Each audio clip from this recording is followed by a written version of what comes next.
สวัสดีค่ะ คลิปนี้มาชวนทำเค้กค่ะ สูตรเนื้อเค้กสปันจ์สูตรเค้กวานิลา โดยแจ็คจะอบใส่ถาดอลูมิเนียม เป็นถาดอลูมิเนียมอย่างหนา ขนาดประมาณ 25 x 20 เซนติเมตร สูงประมาณ 5.5 เซน เป็นถาดที่มีฝาปิดมาให้ด้วย ตัวฝาจะเป็นพลาสติก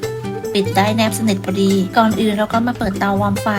และต้องไม่ลืมใส่ที่วัดอุณหภูมิเพื่อความแม่นยำ และแจ็คก็จะนำเนยเข้าไปละลาย พร้อมกับการเปิดเตาวอร์มไฟ เสร็จแล้วเรามาตีส่วนผสมกันเลย ก็จะมีไข่ใช้เป็นไข่ไก่เบอร์ 2 จำนวน 4 ฟอง ตามด้วยน้ำตาลทราย น้ำเปล่าและนมสดแจ็คไม่ใส่เกลือเพราะว่าใช้เนยเค็มแล้ว ถ้าเพื่อนๆใช้เนยจืดก็ให้เพิ่มเกลือลงไปเล็กน้อย ใส่กลิ่นวานิลา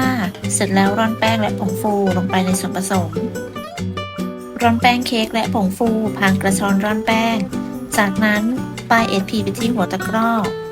ใครไม่รู้จัก SP จะนำมาให้ดูแล้วนะคะ ป้าย SP ไปที่หัวตะกร้อแล้วก็ใช้หัวตะกร้อตีส่วนผสมให้เข้ากัน เพื่อป้องกันแป้งฟุ้งกระจาย จากนั้นใช้ไม้พายปาดโถ เสร็จแล้วก็นำส่วนผสมไปเข้าเครื่องตี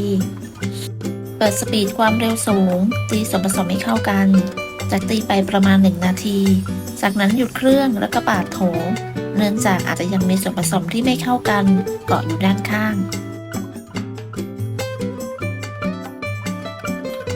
จากนั้นเริ่มตีส่วนผสมอีกครั้ง โดยเปิดสปีดความเร็วสูง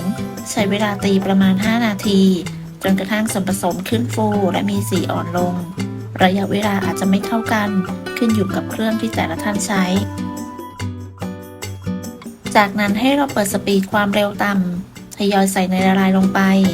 เนยละลายที่ใช้จะต้องเป็นเนยละลายที่ยังมีความอุ่นค่อนไปทางร้อน เทเนยละลายลงไป โดยเทใส่ลงไปเป็นสายจนกระทั่งเนยละลายหมด จากนั้นปรับสปีดเป็นความเร็วกลาง ตีส่วนผสมให้เข้ากันประมาณ 2 นาที จากนั้นปรับความเร็วเป็นความเร็วต่ำ ตีต่อจนกระทั่งส่วนผสมเนียน ใช้เวลาประมาณ 1 นาที ตีส่วนผสมเสร็จแล้วก็นำไปเทใส่ถาดได้เลย ทาเนยหรือน้ำมันที่ก้นถาดแล้ววางกระดาษกรองอบลงไป จากนั้นเทส่วนผสมลงไปได้ทั้งหมด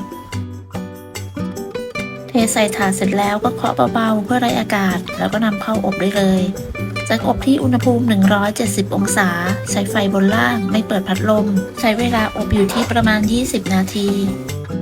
เมื่อครบเวลาแล้วก็นำเค้กออกจากเตากระแทกพิมพ์เบาๆให้เค้กเซตตัว